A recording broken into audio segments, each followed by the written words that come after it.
ఎలాగో దొడ్డి దాకా వెళ్తున్నాను కదా అని చెప్పేసి సరదాగా వాకింగ్కి వెళ్ళారా. ఎదురుగా కనబడ్డ వాళ్ళందరూ ఎక్కడికి పోతున్నావు అని అడిగారు. అంటే కాలు సాగిద్దని పోతా ఉన్నాలే అంటే వాకింగ్కి వెళ్తున్నావా అని అడిగారు. చాలా రోజులు అయిపోయింది అసలు పొలాల మొహాలను చూడక. పాను రాను 2 కిలోమీటర్స్ అయింది. నీళ్ళు ఉంటే మాత్రం ఇది నా ఫేవరెట్ ప్లేస్.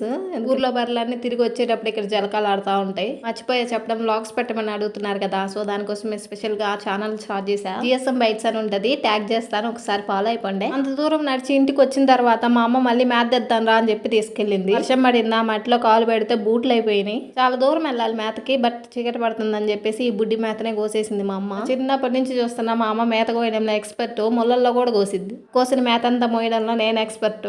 ఇప్పుడుతో పోల్చుకుంటే చిన్నప్పుడే ఎక్కువ కష్టపడ్డా అనిపిస్తుంది నాకు. ఈ మేత కోసి ఇంటికి తీసుకెళ్లేలోపు చీకటి పడింది. చీకటి పడుతుందని చెప్పి కొంచెమే కోసింది మా అమ్మ. కోసిన మేత అంతా మా బర్రెకు ఒక ముక్కు కూడా రాదు. చిన్నప్పుడు జొన్న దాంట్లో బర్రెల కంటే మేమే ఎక్కువ నవ్వులేవాళ్ళం, ఎందుకంటే తీయగా ఉంటాయి. ఇప్పుడు మేము తినే దాటి పెట్టు అసలు బర్రెలు కూడా సరిగ్గా తినట్లా, దాంట్లో అన్ని వదిలేస్తున్నాయి ఎందుకంటే అంత సప్పగా ఉంటున్నాయి. ఈ మధ్య రోజు ఇంట్లో కదలకుండా కూర్చుంటుండే. ఒకే రోజు 2 కిలోమీటర్లు ఒకసారిగా నడిసి ఆ మేత తీసుకొచ్చేలోపు కాలు రాసుకుపోయినాయి. మేత ఎత్తుకొని రోడ్డుకు వచ్చేలోపు మామ వచ్చాడు. మామ నేను మోస్తాలే అన్నా కూడా బండి మీద వేపించుకొని తీసుకెళ్లిపోయాడు. నాకు కూడా మోసే పని తగ్గిందబ్బా.